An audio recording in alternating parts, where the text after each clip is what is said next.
सिद्धे पुत्र पौत्र धनं हृदयस्थो जनार्दनः मंगलानि अवन्तो भ्रमन्तो अनुगृह्णन्तु अग्निर्वसुचैर्भैव तेजो भव विष्णुर्नुगृह्णन्तु రగన్న ఒక్కసారి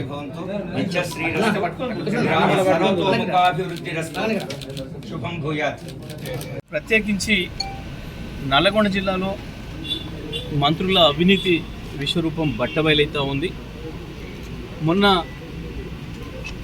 మున్సిపల్ ఎన్నికల్లో కూడా డబ్బులు అడిగి లంచాలు అడిగి ఇవ్వలేదని చెప్పి పాపం రైస్ మిల్లర్ల మీద పడి దుర్మార్గంగా అరెస్టులు చేసి కుటుంబ సభ్యులతో సహా అరెస్ట్ చేసి జైల్లో పనిచేస్తూ ఉన్నారు. ఈ ప్రభుత్వం వచ్చిన కానుంచి అన్ని వర్గాల ప్రజల్ని మోసం చేసుడు, వాళ్ళని దోపిడీ చేసుడు తప్ప ఇంకొకటి లేదు. ప్రత్యేకించి తెలంగాణలో వాస్తవానికి ఉమ్మడి నల్గొండ జిల్లాలో భారతదేశంలోనే అత్యంత ఎక్కువ పంట పండించిన జిల్లాగా నల్గొండ జిల్లా రికార్డు సృష్టిస్తే ఆ 10 ఏళ్లలో ఏ ఒక్కరోజు కూడా రైతులకు ఇబ్బంది లేకుండా, మిల్లర్లకు ఇబ్బంది లేకుండా, కరోనా సమయంలో కూడా అధికారులు, మా ప్రజాప్రతినిధులు, మా ఎమ్మెల్యేలు, మా సర్పంచులు, ఎంపీటీసీలు, జడ్పీటీసీలు సహా ప్రతి ఒక్కరు కూడా చక్కటి కోఆర్డినేషన్ చేసుకొని ఎవరికే ఇబ్బందులు రాకుండా కాపాడుకుంటూ వచ్చినాం, ప్రతి గింజలు కొనుక్కుంటూ వచ్చినాం.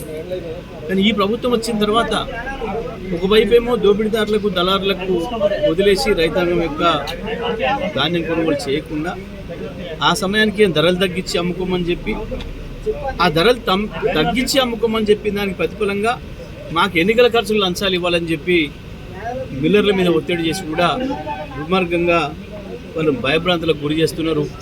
కొంతమందిని అరెస్ట్ చేయడం, మిగతా వాళ్ళకి ఫోన్లు చేసి మీరు కూడా జైలు పోతారా, మాకేమైనా సమర్పిస్తారా అని చెప్పి ఈ రకంగా నల్గొండ జిల్లా మంత్రి కావచ్చు, సూర్యాపేట మంత్రి కావచ్చు, మంత్రులు కూడా దుర్మార్గమైన అవినీతికి పాల్పడుతున్నారు. మరి ఈ విషయాన్ని కూడా జిల్లా ప్రజలు కావచ్చు, జిల్లా వ్యాపారస్తులు అందరూ కూడా గమనించాలని చెప్పి నేను కోరుతాను.